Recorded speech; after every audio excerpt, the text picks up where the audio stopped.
नमस्कार दोस्तों, एक बार फिर से आप सभी का स्वागत है आपके अपने यूट्यूब चैनल पर। सीटेट एग्ज़ाम 2022 29 दिसंबर सेकेंड शिफ्ट सेकेंड पेपर सफलतापूर्वक संपन्न हो चुका है। तो आइए देखते हैं कैसे प्रश्न पूछे गए थे। प्रश्न है, किसी समस्या को हल करने के लिए विद्यार्थियों की मदद करने के लिए एक शिक्षक को निम्न में से क्या करना चाहिए। करेक्ट आंसर हो जाएगा, ऐसे संकेत दें जो प्रासंगिक स्कीमा संरचना को निष्क्रिय करे। अगला प्रश्न पूछा गया था, एक कार्य करने के दौरान साइना स्वयं से बात कर रही है, वह कार्य पर किस प्रकार प्रगति कर सकती है। लेव वाइगोत्स्की के भाषा और चिंतन के बारे में दिए गए विचारों के अनुसार इस तरह का व्यक्तिगत वाक्य क्या दर्शाता है। करेक्ट आंसर हो जाएगा स्वनियमन। अगला प्रश्न पूछा गया था, कोहलबर्ग के अनुसार शिक्षक बच्चों में नैतिक मूल्यों का विकास कर सकता है। करेक्ट आंसर हो जाएगा, नैतिक मुद्दों पर आधारित चर्चाओं में उन्हें शामिल करके। अगला प्रश्न पूछा गया था, वाइगोत्स्की बच्चों की सीखने में निम्नलिखित में से किस कारक की महत्वपूर्ण भूमिका पर बल देते हैं। करेक्ट आंसर हो जाएगा सामाजिक। अगला प्रश्न है, एक खेल के दौरान चोट लगने पर रोहन रोने लगा। यह देखकर उसके पिता ने कहा, लड़कियों की तरह व्यवहार न करो, लड़के रोते नहीं हैं। पिता का यह कथन लैंगिक रूढ़िवादिता को दर्शाता है। अगला प्रश्न पूछा गया था, कौन सा एनसीएफ 2005 का एक दिशा निर्देशक सिद्धांत नहीं है। करेक्ट आंसर हो जाएगा विद्यार्थी में अंकगणितीय सक्षमता बढ़ाना। अगला प्रश्न पूछा गया था, एक 5 साल का बच्चा यह तर्क नहीं कर पाता कि जब पानी को ऊंचे और संकरे गिलास से चौड़े बर्तन में डाला जाता है तो पानी की मात्रा उतनी ही रहती है। ऐसा इसलिए होता है कि वह विपर्ययी चिंतन नहीं कर सकता। अगला प्रश्न पूछा गया था, शिक्षक दिवस पर भाषण देने से पहले रमन दर्पण के सामने भाषण देकर अभ्यास करता है। वाइगोत्स्की ने इस गतिविधि को डैश के रूप में वर्णित किया है। करेक्ट आंसर हो जाएगा निजी भाषण। अगला प्रश्न पूछा गया था, वह अस्थायी सहयोग जो माता पिता एक बच्चे को एक कार्य करने के लिए तब तक प्रदान करते हैं जब तक कि बच्चा अपने दम पर नहीं कर सकता, वह है। करेक्ट आंसर हो जाएगा मचान, आधारभूत सहायता। अगला प्रश्न पूछा गया था, प्रगतिशील शिक्षा में निम्नलिखित में से किस कथन से संबंधित है। करेक्ट आंसर हो जाएगा ज्ञान प्रत्यक्ष अनुभव और सहयोग से उत्पन्न होता है। अगला है, भाषा विकास के लिए सबसे संवेदनशील समय निम्नलिखित में से कौन सा है। करेक्ट आंसर हो जाएगा प्रारंभिक बचपन का समय। अगला प्रश्न पूछा गया था, बाल केंद्रित शिक्षा का समर्थन निम्नलिखित में से किस विचारक द्वारा किया गया। करेक्ट आंसर हो जाएगा जॉन डीवी द्वारा। अगला है, व्यवहार के निरीक्षण द्वारा किसी के मानसिक दशा का पता लगाना किस विधि की विशेषता है।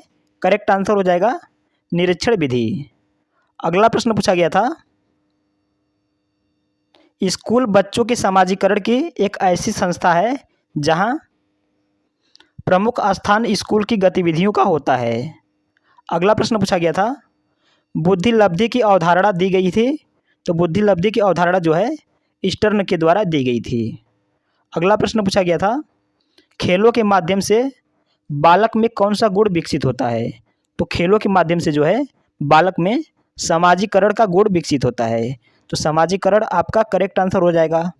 अगला प्रश्न पूछा गया था, निम्नलिखित में से संज्ञानवादी पद्धति के जनक हैं।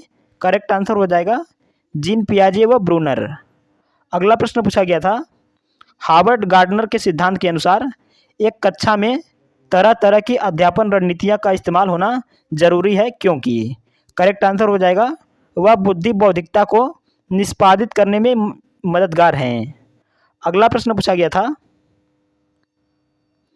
पुरुष सामान्यतः दिमाग से सोचते हैं और महिलाएं हृदय से सोचती हैं, यह कथन क्या दर्शाता है। करेक्ट आंसर हो जाएगा लैंगिक रूढ़िवाद। अगला प्रश्न पूछा गया था, वे कौन से बाह्य कारक हैं जो एक बालक को कक्षा में रुचि लेने से रोकते हैं। करेक्ट आंसर हो जाएगा संस्कृति और प्रशिक्षण। अगला है डिसलेक्सिया किससे संबंधित है? तो डिसलेक्सिया जो है पठन विकार से संबंधित है, तो पठन विकार आपका करेक्ट आंसर हो जाएगा। अगला है बच्चे तब तक सर्वाधिक सृजनशील होते हैं जब वे किसी गतिविधि में भाग लेते हैं। करेक्ट आंसर हो जाएगा अपने रुचि से। अगला है कोई शिक्षिका अपने विद्यार्थियों को क्या कहे कि उन्हें भीतरी प्रेरणा के साथ कार्य करने के लिए प्रोत्साहित कर सके।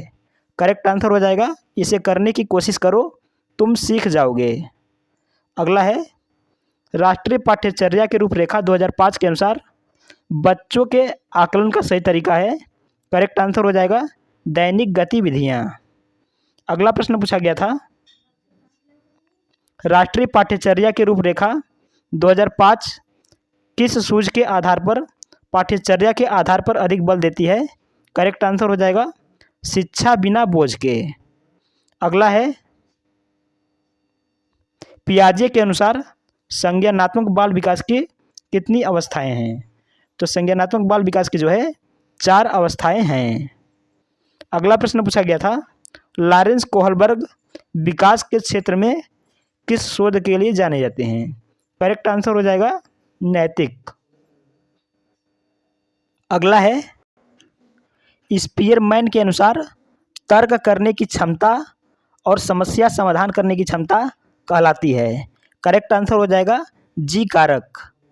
अगला प्रश्न पूछा गया था व्यवहार में आने वाले अस्थायी परिवर्तन जो अभ्यास के कारण होते हैं को कहा जाता है। करेक्ट आंसर हो जाएगा सीखना कहा जाता है। अगला प्रश्न पूछा गया था जीन पियाजे के संज्ञानात्मक विकास के सिद्धांत में पूर्व संक्रियात्मक अवस्था में विकास का मुख्य गुण क्या होता है। करेक्ट आंसर हो जाएगा विचार सोच में केंद्रीकरण।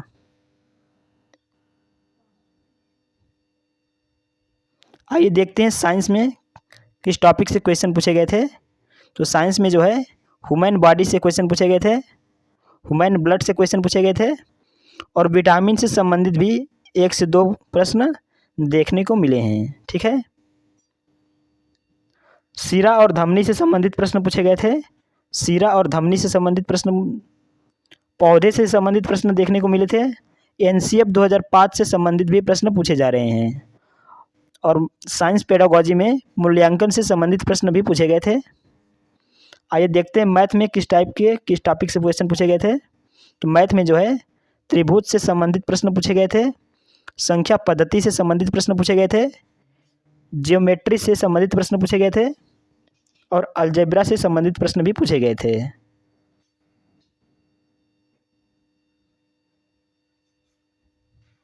अगला है बोडमास से संबंधित प्रश्न पूछे गए थे, रेशियो से संबंधित प्रश्न पूछे गए थे, मेंसुरेशन से संबंधित प्रश्न पूछे गए थे और एनसीएफ 2005 से संबंधित भी प्रश्न पूछे गए थे मैथ्स पेडागोजी में। और मैथ पेडागोजी में जो है आकलन से संबंधित प्रश्न भी पूछे गए थे, आकलन से संबंधित भी प्रश्न पूछे गए थे मैथ्स पेडागोजी में। तो साथियों ये थे 29 दिसंबर सेकेंड शिफ्ट सेकेंड पेपर का एनालिसिस। यदि वीडियो अच्छा लगा हो, हेल्पफुल लगा हो, वीडियो को लाइक और चैनल को सब्सक्राइब जरूर करें और कमेंट करके बताएं कि वीडियो कैसा लगा। धन्यवाद।